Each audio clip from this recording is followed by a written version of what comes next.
Mississippi is a unique state in that we have an explosive problem with poverty. Over 26% of our population lives in poverty. We also have the highest default rate for mortgages in the country. So the Mississippi Center for Justice last year began to craft a project that would try to address some of those problems with people who are in default on their mortgage. And basically my job is administering that program. When people call the Mississippi Center for Justice, if they're just in default on their mortgage but haven't yet gone into foreclosure, then we try to pair them with one of our partner housing counselors who will work with them to try and get a loan modification or even just look at their finances and see if there's a way they can afford their mortgages. If they are already in foreclosure, which as I'll explain is a little bit difficult to decipher sometimes, we pair them, either keep them in-house and take their case ourselves or pair them with a pro bono attorney to try and fight the foreclosure, and if all else fails, either counsel them on bankruptcy or walk them through the foreclosure process. The first day that I took this job, I actually ended up in the bathroom crying on the phone to my boyfriend because of a call that I had taken from a woman who was 96 years old, whose husband had died of a heart attack and who was unable to keep her head above water after his death with her mortgage. And she was in bankruptcy when I spoke to her. So I actually ended up not being able to help her because the bankruptcy, she wasn't able to make the bankruptcy payments, and at that point it's the end of the road. But you know, she was crying so hard on the phone with me, this 96-year-old woman, and she was saying, I bet you just think I'm old and stupid and don't know how to manage my life, and that I should probably be on the streets because I got myself into this.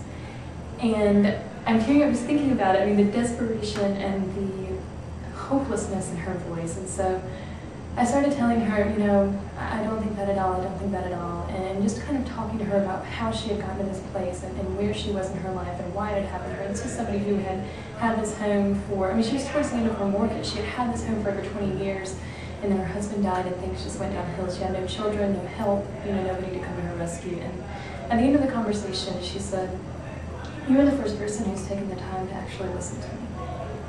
Everybody else has told me what to do. And she's like, and I understand that you can't tell me what to do, but you took the time to actually hear my story. And she thanked me.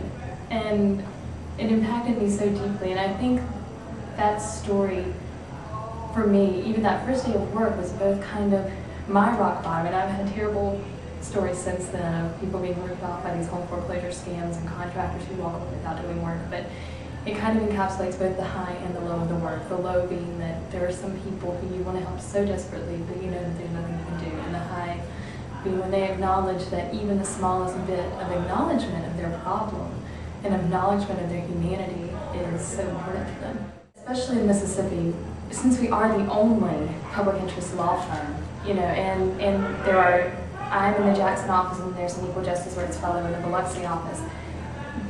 Mississippi would be entirely without public service if it weren't for, or not without public service, without a public service law firm addressing their needs if it weren't for the Mississippi Center for Justice. And if it weren't for this grant, the Mississippi Center for Justice would have 2 less employees who could help fill that justice gap. And we talk about the justice gap a lot. It's kind of become part of the nomenclature to talk about the justice gap and what that means. But I don't think there's any better way to illustrate the justice gap than to talk about a state that if you were to take rankings for anything that is positive, literacy, housing, stability, economic stability, Mississippi's in the bottom. And if you want to take a list of anything that is negative, like teen pregnancy, illiteracy, STD transmission, Mississippi is at the top of those lists. And so we're not just talking about a justice gap, we're talking about a state that is entirely without, or would be entirely without people to address these needs were it not for places like the Mississippi Center for Justice and Equal Justice Works in AmeriCorps.